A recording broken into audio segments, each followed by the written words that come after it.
Welcome to the Predictable Revenue Podcast, where sales leaders teach you what's working for them so you can build it yourself. Feeling ready to kick your sales into high gear? We're here to help. Check out our sales coaching and consulting services at predictablerevenue.com.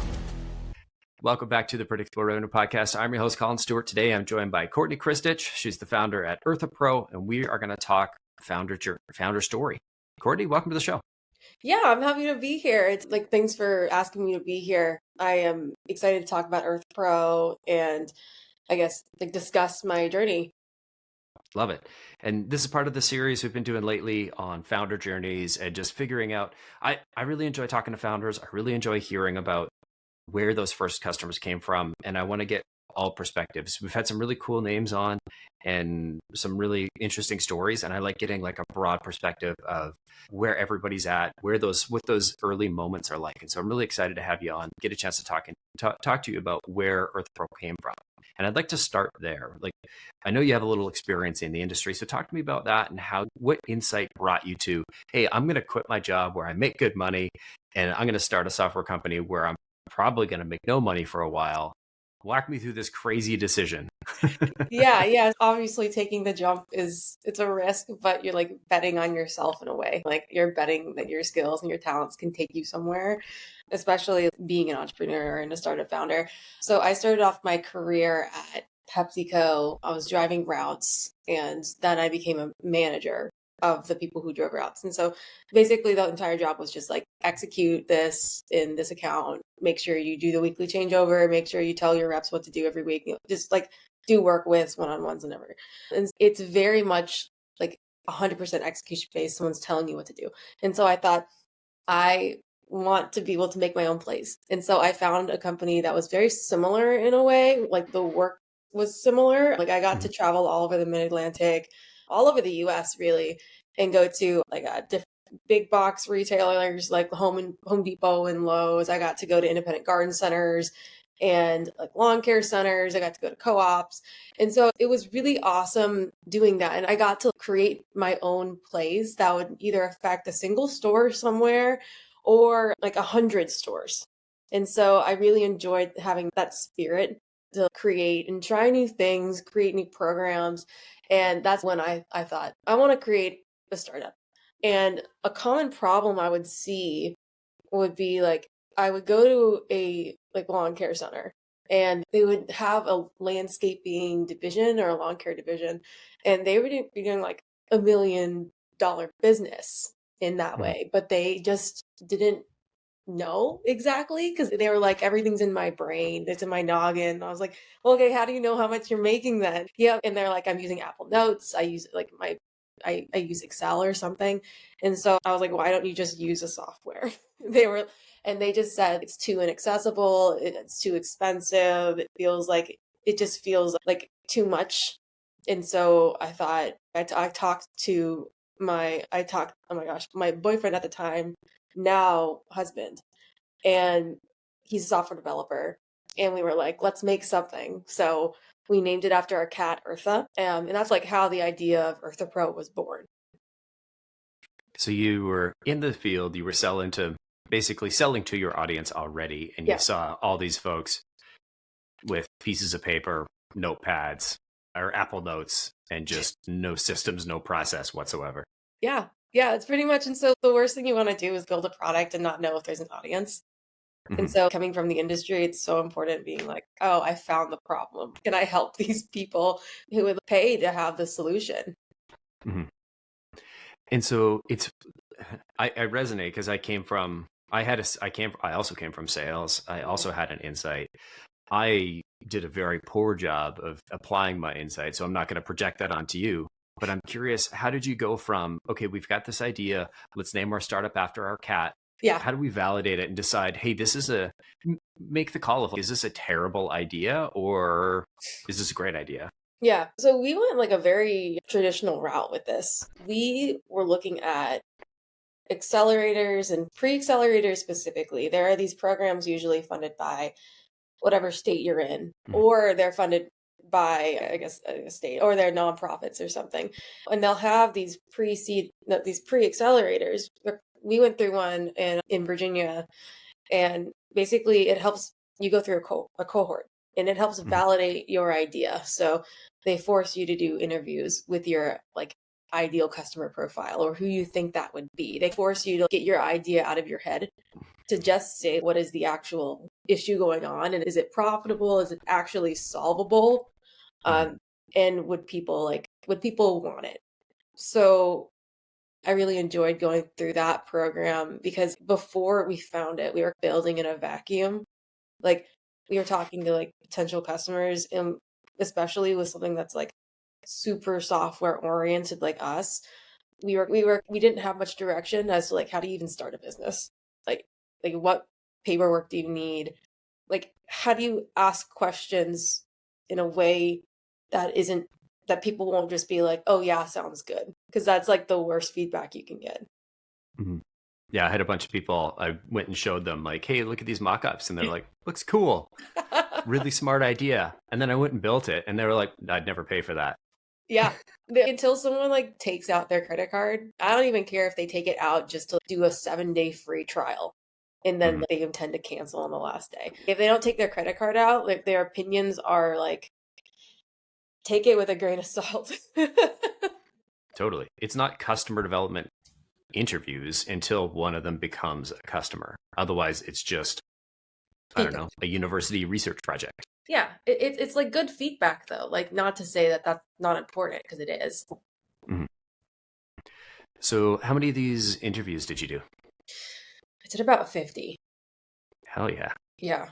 You got to do a lot because some feedback is good feedback and some feedback is like bad feedback. We Mhm. had this one guy who was like, "We want your software, but we want you to make a forum." And I was like, "You want me to make a Reddit inside of the software?" And I was like, "I don't think I can do that. It's like a whole different product and it already exists since there's good feedback and bad feedback." Mhm.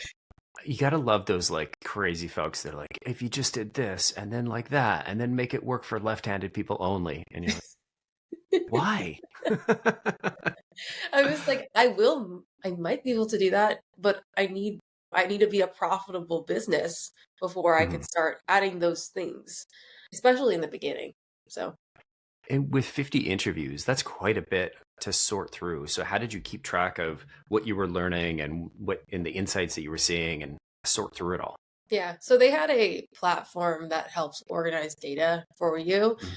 but other than that, like a really big part is segmentation. So being able to group the people that you're talking to into different bubbles, whether that be like I don't know, size of business that they're running or age group or just different demographic bubbles. So you have a better idea of exactly what you think they're going to say, or you have a better idea of what resonates with them to a degree. You don't want to be like saying completely different things to different people, but you also want to say things in a way that makes sense to them. I talk to a lot of people who are very non-technical, who are very intimidated by softwares. And so you don't want to be like, hey, you're going into this software, here's the CRM, and here are all these jargon words, because that's not a good way to go into anything. Mhm. And so you interviewed 50 folks, you had all the data put into the one place. What was the initial insight? Not insight. What was the initial kind of signs of life where you were first starting to say, hey, there's a pattern here? What did that look like to you? What did it feel like? You mean signs of life, as in you're like, I think this is viable? Mhm. Okay, before we quit our full-time jobs, we we went to a few shows. So there's a lot of you can do as much as you want on your computer, but there's a lot of like trade shows or extension shows or like anything in like lawn care landscaping and meeting a few of these people and asking what are your biggest problems, what are your biggest pain points, and if you had something that would do this, would you try it? Would you at least try it? And hearing a yes was really affirming even before we really had our software, even before we had an MVP or knew all the features we were going to put or have the flow because our software is pretty involved because we have a CRM for them. We have estimating and job costing, scheduling, and then invoicing. So like the whole flow for them. I guess hearing how we wanted to make that flow, and as soon as we had Like we talk to people about our company and then they would be like, "Oh, so do you have this?" And we'd be like, "Yes, we do have it. That's great." Kind of them asking questions of, "Do you have these things?" And then us saying yes was like the first spark of being like, we're on the right path. Hmm. I love it. And so, an interesting piece here. You actually, before you quit your full-time jobs, you went to some conferences, you were testing it out, validating it. Hey, would you, if we built this, would you try it? Yeah. Cool. What was the moment that convinced you? Was that the moment that kind of convinced you, all right, let's do it. Let's quit our Yeah. jobs, get into a pre-accelerator. Yeah. And you can do the pre-accelerator before you would quit your theoretical job. It's just Mhm. that we wanted to go all in on this. We believed in it so much. I also did a pre-accelerator, a similar pre-accelerator. And before I quit mine, I'm pretty sure I was working. Yeah, I remember taking the interview call in like my work truck. I had to Uh, like leave the office because I was like, I don't want my boss to hear that I'm starting a company. yeah. It's really wild, like quitting your job and basically until you have like proof of concept, which usually Mhm. for like people like your friends and family mean like you have customers, you're making money, or even if you're not even net positive, like they're always like, "Are you okay? Like I'm worried about you. I hope you're doing Mhm. well." I don't know if you got that, but like we got that up until we had customers, and then everyone was like, "Oh, we knew you'd do well." Thanks. I think my mom kept sending me job postings until it was like we were at like 1 million in revenue. I'm like, Mom, I got 30, maybe not 30 employees. I got 12 employees, 15 employees. Like, I don't need a job. And my old boss, for the first 5 years, every time he like bought a new truck for his new salesperson or had a particularly large commission check, he'd take a picture, he'd cover up the name, take a picture and send it to me. He'd be like, yours would be bigger. And 5 years of him like taunting me to come back to work for him. And one day I took a shot of our P&L and sent it back to him. I was like, sorry, Steve. So Yeah, it works. If it like it I think this the stat for startups is like one out of every 10 you probably know this, but it's like one out of every 10 startups like succeeds or continues past 5 years. mhm. Yeah, I'd be It- surprised if it was that high, but yeah. yeah. No, I think if you're in a pre-accelerator, you're going through an accelerator, I think it's much higher because you have the Mhm. support. But yeah, I'm sorry you still got job postings after you were like well into your startup. That's really funny. It is. I found it really funny. Yeah. So you did some pre-validation, you went to conferences, you got into a pre-accelerator, you did the 50 interviews. Mhm. Where and when did your first customer hit? Who paid you first? So yeah, social media was really good for us. We got our first few customers on Instagram. I didn't even, so it wasn't even through an advertisement. So I would just start creating like sizzle reels, basically. So like getting people interested in looking at our stuff. I would Mhm. go to like relevant profiles of people who I think could like using EarthaPro. So I'd follow them, like their content and stuff. Not too much, but just like a little bit, and started gaining a little bit of a following. And then I'd reach out to them later and I'd say, "Hey, I think this could work for you. I would be happy to give you a demo and get you on a free trial. And here's what we got." And I got some good feedback through that. But that's where we got the first few. And then I've also been using Apollo to sequence emails. That hasn't worked as well, especially in the beginning where about it's not like you can't outsource that stuff. In the beginning, it's all about meeting people in person. So we started going to some trade shows and we're getting really good traction and really good leads there. Hmm. I think one of the hardest things to figure out for like new founders to figure out, and even myself, I've made this mistake as well. I was working on a side project targeting the property management space, and I was trying to hit them up with LinkedIn.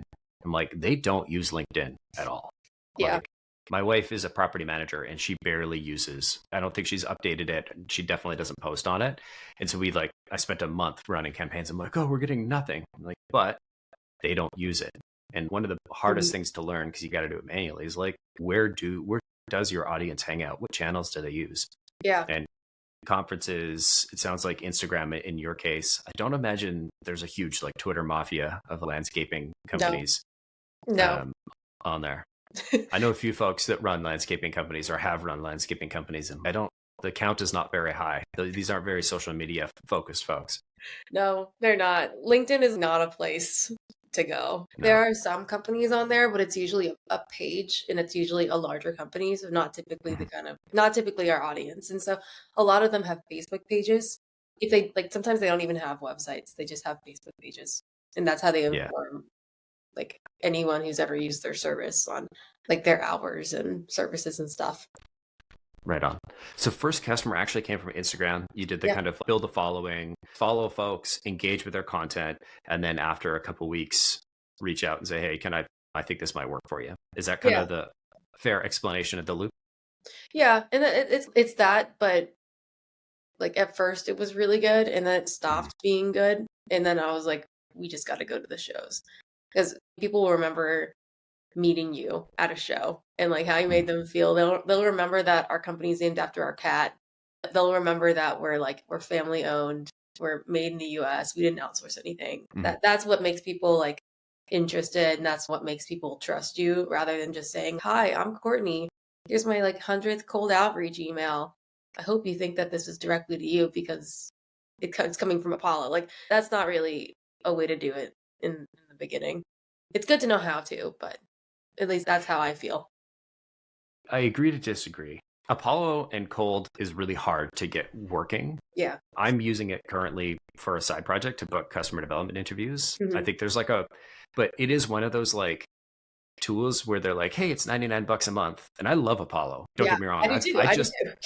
I just had one of their I think he's like the director of AI solutions on the episode dropped a couple weeks ago, so check that out. Oh, And yeah, like okay. they didn't pay to be on the show. I just like them. And I invite their people on because I want the inside scoop on what's happening, what's Oh, coming yeah. next. And I want to berate Tyler, be like, "Hey, give me access to these things. Let me do this." But at the same time, it's also like $99 a month and getting handed the keys to a rocket ship. And they're like, "Good luck flying. See ya." You're like, "Okay, what do I do now?" Yeah. What? Yeah, yeah, why not? Like, yeah, there's so many features and stuff. I didn't mean to Yeah. say that it's a bad tool because I really No, think no. I still And use it's not about the Apollo. I think tool. It's about the channel. The yeah, channel is really hard to get going. So I can agree with you that I would disagree that it doesn't work. I think it does work for sure, but it is one of those, if you don't know how to do it, it's a hard tool. It's a hard yeah, channel just in general, like not outreach, not specific to outreach, just specific to like outbound email. yeah, The table stakes are really high. And if you're missing one of them, yeah. it can I like, didn't mean to imply that it doesn't work at all for anyone. I think mhm, it's a great tool. I'm still using it. I meant to say, like, when you're starting a startup, and it can be like it can be really good to get to know how to use, but all your like first initial customers, they're not going to come from cold email. They're going to come from going to trade shows and meeting people. They might come from social media just because they're used to seeing your content and you show your face on socials and stuff like that. It's just it's harder to get across who you are and really get to know someone through an email. mhm. This is my favorite part of this podcast because we get to bring on people that have had all these different experiences. I know a few people that 100% of their customers have come from cold email That's and awesome. like Good from for them. 0 to 1. Yeah. Anyway, so we don't need to get distracted because I spent 13 years doing cold email and outbound and all that. I want to talk about, so first customers came from social. Next customers came from conferences, trade shows, which I think is fantastic. Describe the moment where you realized, I think we have product market fit. Hmm. Okay, so I think that's a complex question because finding product market fit is like one of the hardest things you can do. And you're never like Mhm. every time you think that you're certain, something new comes up, or you meet someone new who's no, you don't. Like Yeah. who makes you think that you don't? It's Maybe before you answer, can I offer an idea? yeah, Because I agree with you saying, I think one of the problems is thinking about product market fit as binary. You have it or you don't. yeah, Product market fit, I think, is something that exists on a bit of a spectrum and from mhm, like weak to strong. There are people that if you would have built that one guy's Reddit inside yes, the lawn care app thing, like you would have had one customer and you would have had a product. So you've got product market fit, but on 1 to 1. yeah, My first startup, Voltage CRM, we built the CRM for one customer. Like I thought we were building it for everybody. It turned out we had a product market fit of 1. So I'd call that like weak product market fit. Strong product market fit would be like Uber when they launched Uber Eats. Hey, do you own a restaurant? Do you want more customers? Do you want to not pay that delivery driver $20 a month or an hour for them to maybe work or not? And do you want us to bring you more customers? Cool. Extreme product market fit. So two bookends. Can you describe the moment where you felt like, there's really something here? Not just, hey, we've enough to quit our jobs on, but I'm excited about this. And I think this is going to be big. Yeah, it was our first trade show. So our first trade show was technically our launch. So we had finished our beta program, we'd gotten everything done. And we were like, okay, world, Earth of Pro's out. Like this was our like announcement going to the show. And the show, it was a really great show in Atlanta. And like when we had people stop by our booth, like we had people who had been like lawn care landscapers for 20 years just like, sit down with us for an hour just because they wanted to talk to us. And we would show them, like, we would talk to them about like everything. And then they'd be like, okay, what do you do now after an hour? And we'd show them this, we showed this one guy the software, and he sat with us for another 30 minutes, like telling us what he liked about it and what other features he would want, or like what the flow, like if there was issues with the flow and everything. And in general, he was like, yeah, like for me, there's still more things you can do, but I think that this is a good product. And I was like, wow, that means so much after months and months of just grinding. And we're still grinding. But that was a moment where I was like tearing up a little bit. I was like, wow, all this stuff wasn't for nothing. We're actually proving that we worked our asses off in 2024. It's such a magical feeling that first time, especially when they're leaning in and they're like, you can feel them like pulling it out of you. They're like, oh, you have to build this. Oh, I have to have this. It's that feeling of, oh, I've accomplished the thing. You know, and to your point, there's still a lot more to go, and this product market fit's going to keep getting stronger and stronger for you. It's never really done. It's just something that, like, this is the first big significant moment. So congrats on that. Yeah, thank you. And customer discovery and finding product market fit really never ends, because I think that's something that you should always be doing, like with your customers, with any show you go to. You're always looking at the new trends and the new companies out there, and yeah, it never ends. Totally. Courtney, if people are listening and they happen to be in the lawn care business or know somebody in the lawn care business, where's the best place for them to go check out Earth Pro? Oh, our website, www.com. No, www.earthofpro.com. Earth A Pro. Earth, like earthpro.com. Or you can find us on social media, so Instagram, Facebook, LinkedIn. And yeah, if you want to get in touch with me for any reason, or just want to say hi, or a partnership opportunity, or your lawn care, I'd love to talk to you. Courtney, thank you so much for coming on the show. Oh, yeah, of course. Thanks for inviting me. I really appreciated it. And it was really nice talking with you about early stage business. Love it. And thanks to everybody for listening. We'll catch y'all next week.